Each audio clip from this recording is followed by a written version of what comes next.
Ya, assalamualaikum warahmatullahi wabarakatuh. Ketemu lagi di channel Mantias Yugo.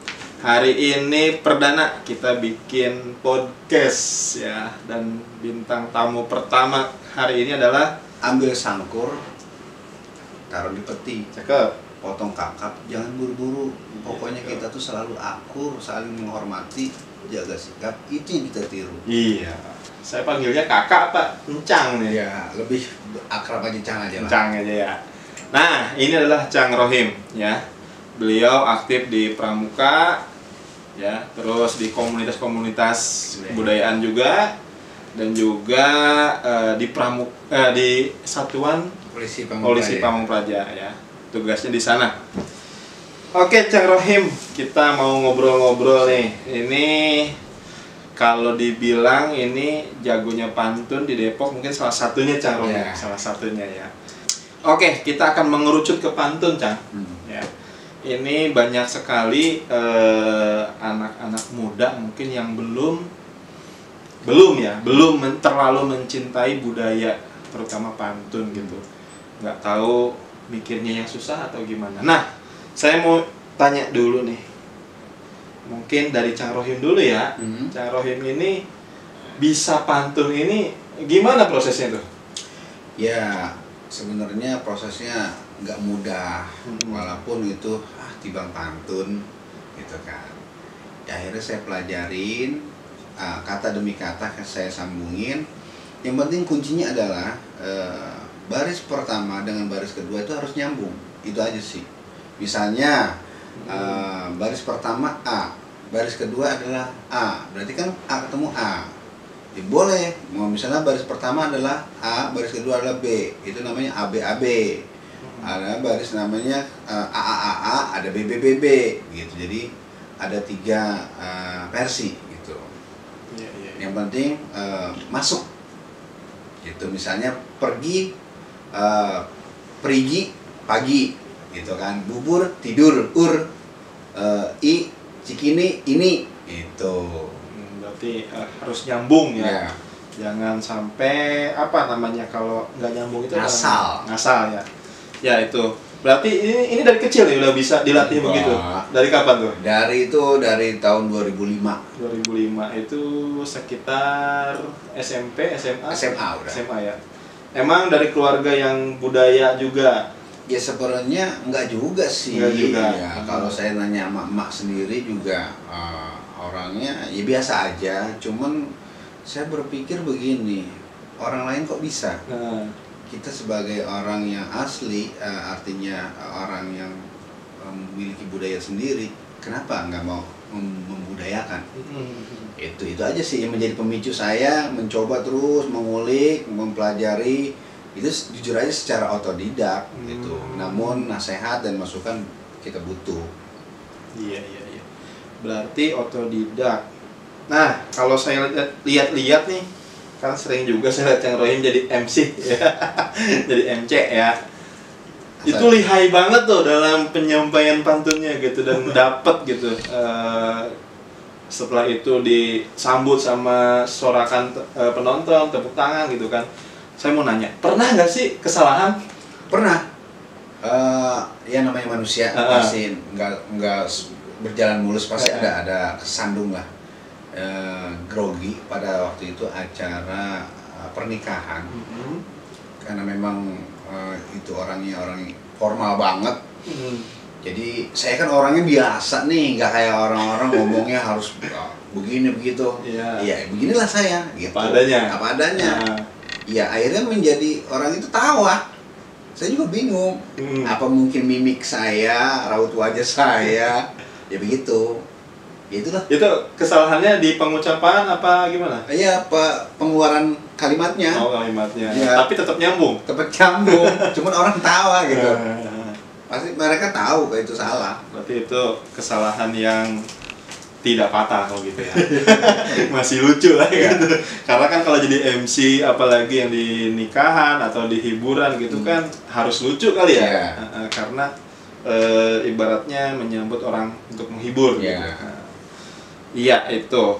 Terus pantun. Nah, kan kalau di pantun bahasa Indonesia nih, nggak kayak Betawi banget gitu ya, apalagi dengan logat atau bahasanya. Perbedaan yang paling menonjol nih, pantun Indonesia yang biasa lah gitu ya, kayak berakit-rakit kita ke hulu gitu kan, benar-benar ke tepian. nah itu kan apa ya, pantunnya ya Indonesia banget lah gitu. Kalau di pantun Betawi, nah itu gimana lah perbedaannya tuh? Ya perbedaannya cuman pengeluaran atau pengucapan aja sih sebenarnya, kalimat yang dikeluarkan gitu. Misalnya kayak pergi gitu kan, berangkat angkat, kayak gitu aja sih sebenarnya, dengan bahasa aslinya ya, bahasanya aja. Jadi ya, tapi sebenarnya tidak menghilangkan unsur perbahasaannya gitu, cuman beda pengucapannya aja gitu. Iya. Pantun kenapa sih anak-anak sekarang kira-kira mengucapnya gimana deh? Itu dia. Kita juga pada doyan pantun apa kagak ini kita ya? Ya saya berharap teman-teman, adik-adik ataupun generasi pemuda yang boleh katakan zamannya sekarang milenial, tapi yang namanya budaya, ingat jangan sampai dilupain. Kan pernah dibilang sama pemimpin kita, bangsa yang besar adalah bangsa yang menghargai budayanya. Betul. Jadi jangan sampai lupa tuh. Itu pemimpin itu ngomong kayak gitu, artinya ada pesan tersendiri buat kita sebagai ya masih dalam berpendidikan, masih dalam sekolah. Jangan sampai terkontaminasi dengan budaya-budaya luar. Bukan nggak boleh tahu budaya luar, bukan, tapi paling nggak kita mencintai budaya kita sendiri. Itu lebih bagus kok. Sebenarnya nggak kalah milenial. Kalau kita bisa pinter berimajinasi, mengulik, memadukan, itu malah lebih unik. Itu jadi sehingga orang lain pun juga tertarik. Iya. Caranya gimana tuh?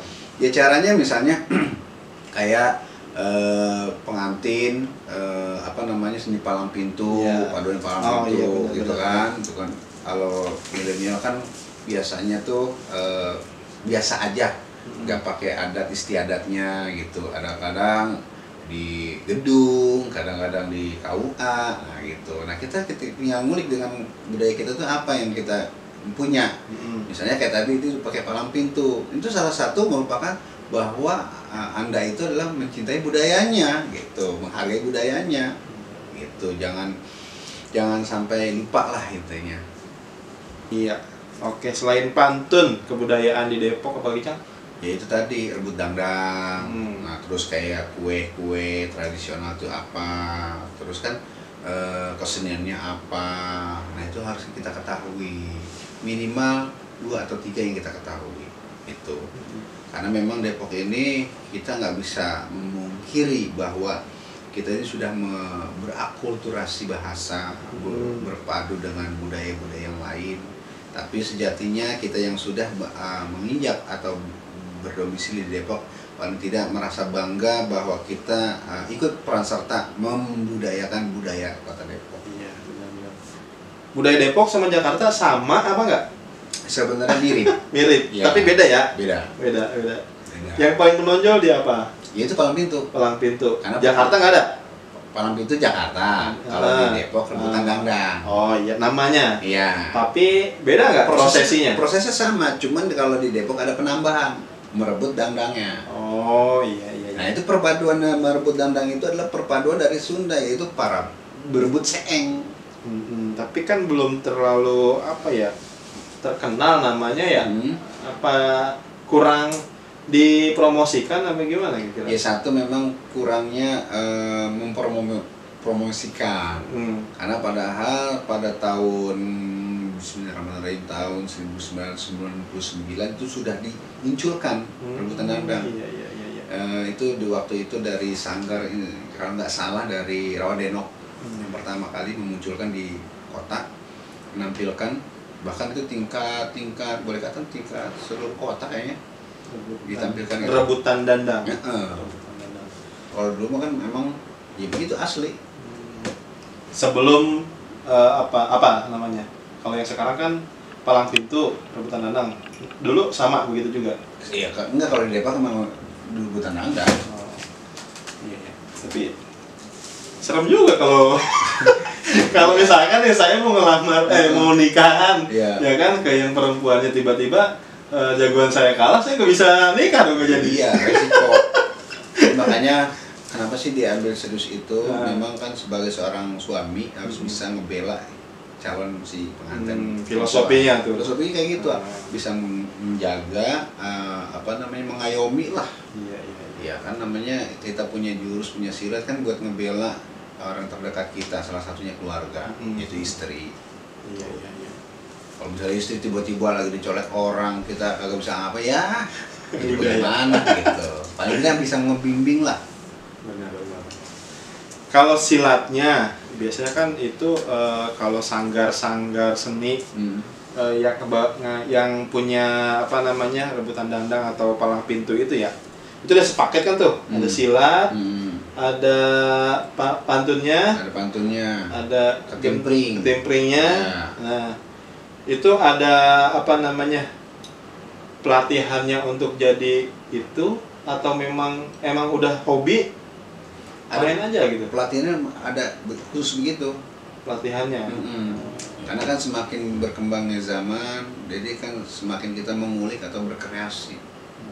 Artinya kita mau nambahin apa? Memang banyak orang kadang-kadang kalau mau acara nikahan itu ada yang pakai marawis, ada yang pakai hadro, ada yang pakai ketimpring, ada yang pakai rebana biang, macam-macam. Ada apa? Bahkan sampai tanjidor ada gitu. Ibaratnya gini, saya ada beberapa orang nih, jago pantun, jago silat, tapi silatnya bukan silat Betawi misalkan nih, saya kumpulin, terus saya bikin grup palang pintu gitu. Bisa. Bisa dengan catatan pengajaran itu sama gitu. Walaupun misalnya situ beda jurus, saya beda jurus, tapi dalam artian berduetnya itu nanti lu kemari ya, gua kemari ya. Gitu. Iya, jadi harus sinkron lah ya, nyambung satu sama lain. Iya. Jangan sampai kesalahan, kalau salah bisa benjol. Ada pantun nggak nih? Kalau bicara pantun yang penting kita itu ya Allah ya Karim, ada salah satu pantun. Ini kalau ditembak, saya cuma tahu aja nih kalau ditembak kayak gimana. Iya, ribet pokoknya kalau ditembak. Ambil sangkur, taruh di peti, potong kakap, jangan buru-buru. Pokoknya kita tuh selalu akur, saling menghormati, jaga sikap, itu yang kita tiru. Iya. Apa lagi? Cukup. Bentar lagi ya. Ya. Sambil inget-inget. Bukan apa-apa kalau kita keluarin gumoh. Gumoh. Oke, lanjut Cang. Adek, kakak, atau ini keluarga yang bisa pantun berapa? Saya doang. Satu ini? Iya. Nah, kalau lagi bete nih, suka pantun sendiri apa gimana? Ngulik, nyari-nyari bahannya. Kadang-kadang dapat inspirasi. Oh iya. Saya kan kalau di handphone tuh suka bikin status misalnya kayak mau Idul Adha, ada hak nih. Kadang-kadang besok mau Idul Adha, apa ya pantunnya? Kadang-kadang dapat gitu. Iya. Gitu. Apapun temanya sebenarnya bisa aja dicari. Bisa. Ya cuman itu tadi, mohon maaf, bukannya saya katanya mahir, katanya jago. Masa didadakan nggak bisa, bukan masalah itunya. Karena kan saya bilang bahwa pantun itu harus mengena, tahu, dan maknanya itu harus tersampaikan. Betul. Gitu. Jadi orang tuh bisa mencerna, oh ini satu cerita gitu. Contohnya gimana? Ya kayak tadi saya bilang kan, ambil sangkur, nah, taruh di peti. Dia udah habis ambil sangkur, taruh di peti. Nah, habis dari peti kan dia mau itu sangkur buat buat apa? Potong kakap. Iya. Buat motong kakap, ikan kakap. Baris pertama misalkan sebagai pemancing aja nih. Iya. Baris kedua harusnya ngelanjutin yang pertama. Iya, gitu. Ya. Potong kakap jangan buru-buru. Hidup itu selalu akur, saling menghormati. Kan ketemu sangkur kur, peti hormati, ya kan, kakap sikap, buru-buru, itulah yang kudu kita tiru begitu. Jadi kan tersampaikan gitu, enak, oh bener nyambung. Tapi banyak juga ya sekarang yang baris pertamanya kemana? Kemana pergi? Iya, ya kan. Kadang-kadang ke Bogor, kadang-kadang tahu-tahu udah ke Nganjuk gitu. Berarti dalam ininya sebenarnya salah ya kayak gitu? Bukan salah gitu. Dia sebenarnya bagus, udah mau udah mau berpantun Iya. gitu. Kalau saya Cuma bilang, alangkah lebih bagusnya. alangkah ya, bukan menyalahin nih. Kadang kan orang bisa ikan hiu makan ini, I love you kan gitu. Itu Iya, kan iya, mana-mana, iya. bukan saya nyalahin. Alangkah bagusnya apa yang baris pertama dengan baris kedua itu harus sama. Jadi tadi saya bilang dari awal ada A, ada BBB, ada ABAB. Iya. Itu aja sih kuncinya sebenarnya mah gitu. Kalau misalnya udah bisa begitu, wah luar biasa. Itu. Keuntungannya apa sih, Cang? Bisa pantun? Ya pertama kita mendapatkan secara pribadi saya sih, kalau pribadi saya Ya. wawasan, terus berpandangan luas, jadi bisa memadukan kalimat, kata, dan baik itu benda, orang, tempat, wilayah, ataupun ya apapun itulah. Jadi banyak imajinasi buat saya. Jadi daya pikir saya itu semakin berkembang gitu. Melatih. Iya, kadang orang pikir. kadang orang bilang bikin gini, susah, nggak nemu gitu kan. Jangan jadi beban gitu. Pelan-pelan, kalau dipaksain polok kita pecah. Tahu nggak polok? Otaknya. Cang Rohim ini suka diminta gak sama orang gitu, bikinin pantun dong gitu. Wah, itu sering. Sering. Ya, bukannya berarti saya komersil ya. Iya. Kalau saya sih pribadi saya selagi bisa bermanfaat buat orang lain, saya kerjain. Gitu kan. Ada dari pejabat, ada yang dari teman, ada yang dari satu komunitas, ada yang dari banyak lah. Intinya saya tanya dulu. Misalnya dia mau minta bikin pantun, temanya apa? Ini. Ya jangan kayak orang gitu kan, buru-buru. Saya harus dapat inspirasi dulu. Iya. Itu ya, alhamdulillah kepake semua. Alhamdulillah ya. Gitu. Ya itulah. Kita kembali kepada prinsip saya nih ya. Selagi bisa bermanfaat orang lain, ya kita kerjain. Tapi kadang gini, Cang, ada yang dia berpikirnya cepet, nemuin kata-katanya cepet. Cuman dia nggak pede. Nah, itu perlu dilatih otaknya. Karena kan gini, apalagi kalau kita tampil di depan orang banyak gitu kan. Nah, biar pede gimana tuh? Ya biar pede. Kalau saya nih awalnya pertama gugup. Jujur, saya itu bisa berani ngomong di muka umum itu lantaran pramuka, jujur. Bukan lantaran apa-apa. Pramuka lagi ngajar pramuka? Bukan lagi ngajar pramuka. Saya tuh di usia kelas 4 SD, itu kan ada namanya regu-regu. Saya tuh dari kelas 4, kelas 5, kelas 6 selalu ketua regu. Mantap. Itu kan? Itu Macan regunya? Angop. Iya.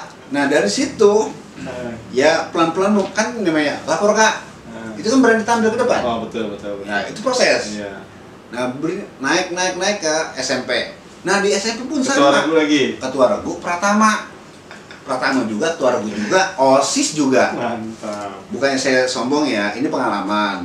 Nah, itulah menjadikan pemicu saya akhirnya ya mungkin terlatih.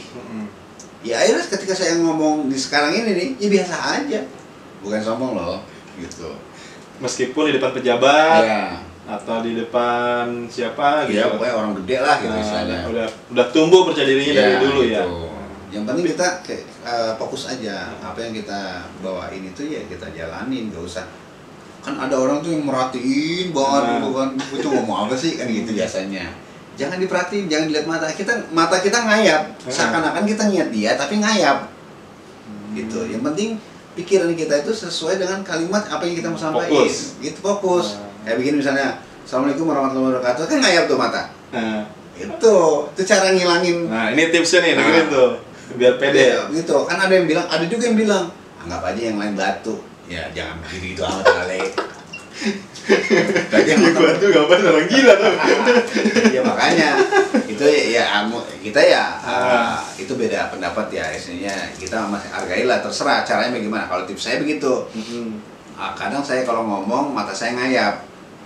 Secara langsung orang perasaan orang itu saya ingat dia gitu, padahal mata saya ngayap. Itu menghilangkan rasa grogi saya. Itu. Iya. Ini luar biasa nih tips yang ya kalau mau jadi MC, yang mau jadi penghibur, Iya, pembawa acara dan lain-lain tuh, ya salah satunya itu. Iya. harus percaya diri. Kalau nggak percaya diri kita kayak apa Cang di depan? Ya, Malah jadi bahan tertawaan mungkin ya. Itu, gitu. Jangan sampai kayak gitu karena kita semua harus bisa berani. Dari pramuka. Ya, berani berbuat, berani tanggung jawab. Dari kelas 4 Kelas 4. Kelas 4 ya.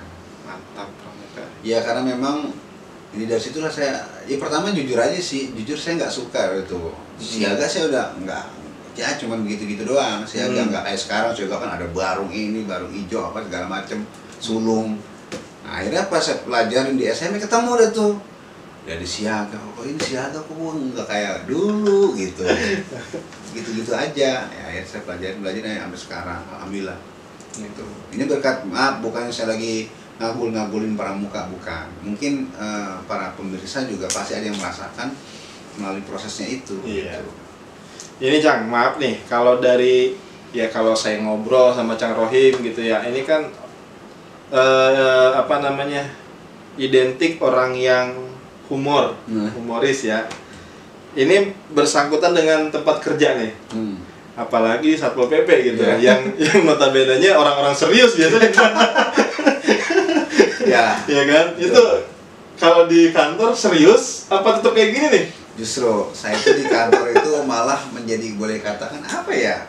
Kadang-kadang pencair lah. Oh gitu. Di saat orang-orang lagi pada serius bicara, di saat lagi ada ketegangan, saya mencoba menunjukkan saya gitu dengan bahasa saya yang orang yang begini. Ya akhirnya mereka lemes dalam artian bukan berarti mereka nggak tegap, nggak sigap, tapi ya merasa cair lah suasananya gitu. Ya. Refresh gitu. Nggak kaku ya. Apa amat gitu. Kadang-kadang disuruh Coroin pantun dong, kalau lagi apel, ya buat Coroin tampil ke depan, suruh pantun. Di kantor tuh. Iya. Di rumah? Ya di rumah sama. Jadi keluarga. Punya putra berapa? Satu, ya kan? Istri satu. Iya. Mau nambah nggak? Belum mau berarti. Kadang-kadang tuh anak saya ajarin. Ada bakat berarti tuh udah. Iya, saya bilang makanya pas dia sebelum zamannya corona, ketika saya kasih pantun, dipelajari sama dia, namanya kan Ammar. Saya kasih pantun gitu kan. Makan sekuteng di dalam kamar, tiup lilin perlahan-lahan gitu kan. Nih kenalin saya Ammar yang gantengnya nggak nahan gitu. Senang dia tuh. Senang girang. Kelas berapa sekarang? Alhamdulillah kelas 1. Kelas 1 ya, MI. Oh MI, wah. Ini dia bakal jadi penerus Cang Rohim Junior. Amin ya Allah. Karena juga buat bini juga ada, saya jadi kalau lagi marah saya pantunin aja gitu. Gak kebayang saya ini kalau misalkan lagi. Itu salah satunya saya udah bikinin baju di situ, saya edukasinya pantunnya apa sih namanya, ketan abang minta diurut, ambil perban buat ngebalut, cinta abang gak bakal surut walau uban penuh di rambut. Langsung gimana? Langsung begini dia? Langsung bumer. Sarangnya. Gitu. Tapi buat adik-adik atau teman-teman remaja, kalau bisa jangan dulu kalau belum punya istri ya. Yang penting sekolah, belajar dulu yang benar. Nanti aja kalau punya istri ya. Ya. Jangan buat. Dulu kan ada kayak gitu, apalagi dulu zamannya saya pakai surat. Nah, sama 4 kali 4 16. Iya, sempat ke surat. Balap. Harus dibalas. Nah, sekarang nggak tahu kayaknya ya. WA cepet Ya pokoknya penting fokus aja belajar dulu yang benar, walaupun situasi lagi pandemi kayak gini, jangan sampai menjadi suatu alasan. Karena belajar itu penting gitu. Buat kita kok, bukan buat orang lain. Betul. Nah, buat orang lain ini apa? Manfaat dari kita buat orang lain gitu. Oke, Cang. Aktivitas apa aja nih sekarang? Aktivitas ya sehari-hari selain bekerja sebagai Satuan Polisi Pamung Praja, ya suka memanah. Memanah. Ya. Wih, ini anjuran Nabi nih. Berkuda juga? Ya, berkuda. Wih. Kalau berkuda karena memang rada-rada ekonomi juga. Oh, kirain punya kudanya. Nah, artinya kita latihan seminggu sekali. Gitu. Ada tempatnya ya? Ada tempatnya. Ya. Jadi mana sembari kuda, terus mana secara darat, artinya nggak pakai kuda. Gitu. Kalau mana sering di rumah ada punya. Iya, ada tempat latihan. Tempatnya, Jadi ya. kalau bisa pulang kerja, kalau nggak capek kita latihan. Berangkat kerja, sebelum berangkat kerja kan biasanya kalau masuk sore paginya latihan kayak gitu sih. Oh, mana itu Terus hari-hari kayak ngelatih fokus. gitu. Fokus sama kesabaran. Kesabaran. Ya. Itu sih, itu jadi lebih apa ya? Itu mungkin meningkatkan daya pikir saya untuk mengulik. Iya, berarti ada korelasinya ke sana. Iya. Betul. Jadi lebih tenang, lebih refresh. Iya. Apalagi aktivitas? Selain itu ya mungkin ya pramuka. Pramuka kan sekarang nugas di Satpol PP, di pramuka itu ngebina juga. Ya, di membina juga di salah satu sekolah. Sekolah ya. Wah, ini kebayang nih kalau sibuknya kayaknya nggak ada berhentinya tiap hari. Ya makanya ibaratnya kerja Senin sampai Jumat nih udah pasti kan. Enggak, kalau di Satpol PP itu nggak kayak gitu. Oh enggak. Hitungannya nggak kayak gitu. Berarti hampir tiap hari. Hampir tiap hari. Hanya di jadwal liburnya aja kapan gitu ya. Iya, betul. Libur mana? Kadang-kadang juga kita MC. Iya. Ya, itu cakep nih kalau jadi MC nih, terhubungin ya, saya aja. Pokoknya kalau saya sih nggak kayak orang-orang sebenarnya. Motornya berapa? Biasanya berapa? Saya emang nggak kayak gitu, bukan saya munafik. Lihat nilai saya ketika saya ngebawa acara, pantasnya berapa? Kayak gitu aja nilainya. Itu. Ya bukan berarti saya, oh iya berarti gampang bener. Ya nggak gitu. Pasti kan semua orang punya pikiran, perasaan. Soalnya bukan hanya acara-acara di lingkungan ya, tapi di acara pemerintah kota juga. Maaf, saya hampir semua kegiatan kayaknya ada rohim gitu. Ya alhamdulillah di HUT Kota Depok saya udah 3 tahun di HUT ya tiga kali lah intinya. Saya sebagai pembawa acaranya itu. Ya alhamdulillah itu dapat kepercayaan, ya mungkin orang senang atau gimana, itulah menjaga kepercayaan itu sulit. Ya mendapatkan gampang. Betul. Oke teman-teman, terima kasih sudah nonton. Cang, terima kasih sudah berkunjung ke Mantias Yugo Channel. Siap, Macan. Pokoknya buat adik-adik semua, ingat jangan sampai lupa sama budaya sendiri ya. Jangan merasa risih. Atau merasa diledek nanti sama yang lain. Jangan, tunjukkan jati diri kalian ya, bahwa kalian itu memang benar-benar cinta akan budayanya sendiri. Kasih pantun, Cang. Kering-kering batang jerami, lebar puntung di atas kereh. Sering-sering kita pada silaturahmi, insya Allah kita semua pada jadi saudara. Insya Allah. Ya. Oke, terima kasih sudah nonton semuanya. Kang Rohim, terima kasih sudah datang. Ya. Mudah-mudahan karirnya makin meningkat. Amin ya. Allah. Rezekinya makin banyak. Anaknya soleh. Amin. Dan istrinya juga makin sabar. Amin. Ya. Terima kasih. Assalamualaikum warahmatullahi wabarakatuh. Waalaikumsalam warahmatullahi wabarakatuh. Maaf ya. Cos.